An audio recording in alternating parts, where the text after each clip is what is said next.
shifted today. At this time, I'd like to introduce Sheriff Cameron will be giving a brief statement. With Sheriff Cameron is also Sheriff Troy Berry and Major Morris from the Maryland State Police. At this time, we will not be taking any questions. At approximately 1 o'clock, we will be holding a more detailed press conference, as detailed as we possibly can be. So if you can all refrain and hold your questions until then, that would be appreciated. And now I will go ahead and call up Sheriff Tim Cameron. Good morning.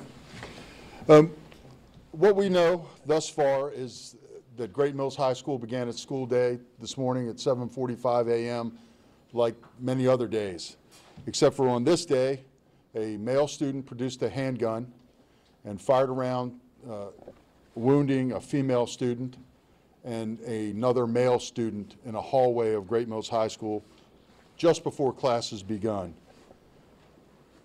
The victims of the shooting were transported by EMS, and the one male student went to MedStar St. Mary's Hospital, is in stable condition.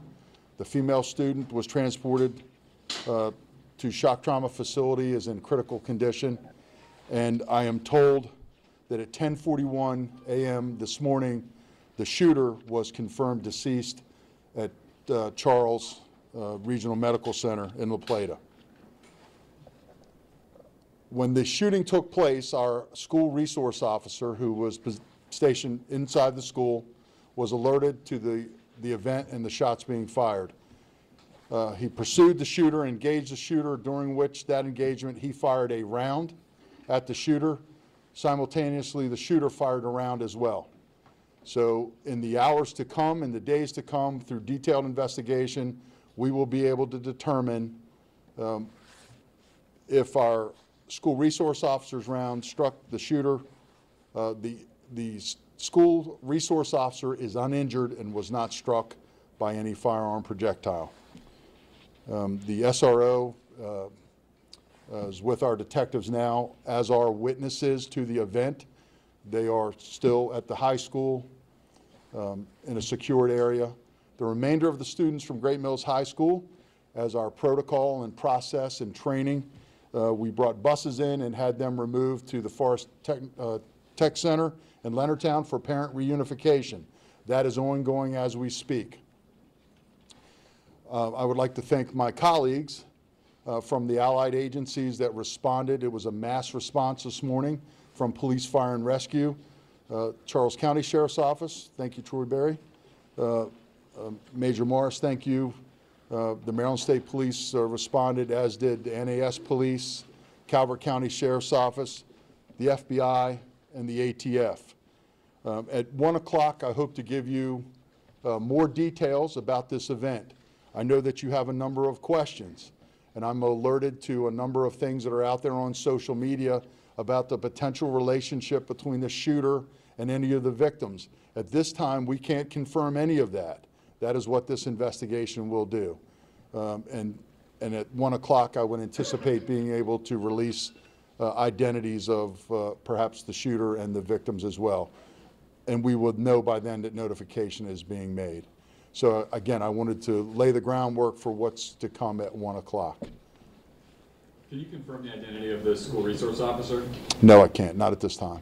There have been threats posted on social media a month or two ago at this school. Can you say anything about if any of what happened today was related to that? So that's part and parcel to the investigation we'll go on to determine if anything on social media was relevant to this day.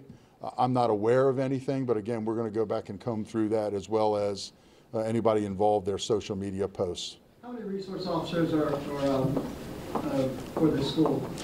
We have a school resource officer assigned to each of our high schools. One? Yes, yes. Again, we're not taking questions right now at 1 o'clock. I appreciate it. Thank I you. would like to mention that the FBI has set up a 1-800 line. It's 1-800-CALL-FBI.